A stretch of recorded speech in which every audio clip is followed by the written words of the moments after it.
Now we are moving towards the purpose of retailing. रिटेलसाठी आपल्याला कोणते फॉर्म मधून अप्लाय करावं लागतं लायसन्ससाठी, आणि लायसन हे कोणत्या फॉर्म मधून आपल्याला ग्रँट होतं. मग एस्पिरंट्स याच्यामध्ये पण तुम्हाला प्रत्येक बीट हा मॅच करावा लागतो बघा. So application or grant to sale stock or exhibit or offer to sale or distribute homeopathic medicines for the retail. आता होमिओपॅथिक आपल्याकडे 3 येणार आहे. Homeopathic for the retail, homeopathic for the wholesale आणि homeopathic for the. So याच्या खाली अजून एकदा होलसेलच्या पुढे गेल्यानंतर अजून एक तुम्हाला होमिओपॅथिक येणार आहे मॅन्युफॅक्चरसाठी. मग तुम्ही काय करायचं की हे 3 होमिओपॅथीचे फॉर्म नंबर साईडला घ्यायचे आणि यांना एकदा कॉलम मध्ये टाकायचं आणि याला एका सोबत रीड करायचंय. पण मी देताना कसं दिलंय की तुम्हाला कन्फ्युजन होणार नाही कुठल्याही बीटचा.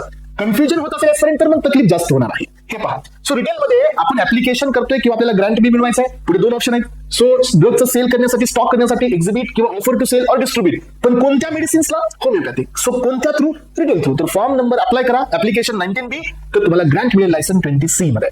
So retail other grant specified in schedule C, C1 and X. हे पहा, आता तुम्हाला शेड्यूल C पण नको, शेड्यूल तुम्हाला C1 पण नको आणि X चे ड्रग्स पण नको. याच्यासाठी तुम्हाला लायसन पाहिजे रिटेलिंगचं, तर तुम्हाला ऍप्लिकेशन करायचं 19A मध्ये, तर ग्रँट होईल तुम्हाला 20 मध्ये. रिटेल ड्रग्स जे की स्पेसिफाईड आहे शेड्यूल C, C1 मध्ये, बट X नाही घ्यायचा आहे. तुम्हाला रिटेलिंग करायची आहे त्या ड्रग्सची जे शेड्यूल C, C1 मध्ये आहेत, पण तुम्हाला X ड्रग्सची रिटेलिंग नाही करायचे. त्याच्यासाठी जे लायसन तुम्हाला पाहिजे त्याचं ऍप्लिकेशन तुम्हाला करायचंय 19 मध्ये, तर तुम्हाला ग्रँट मिळेल 21 मध्ये. So retailing the drugs specified in the schedule X. याचा अर्थ की तुम्हाला आता हे लायसन पाहिजे की तुम्हाला रिटेलिंग करायचं फक्त नार्कोटिक ड्रग अँड सायकोट्रॉपिक सबस्टन्सेसचं. याला नाव द्यायचं शेड्यूल X.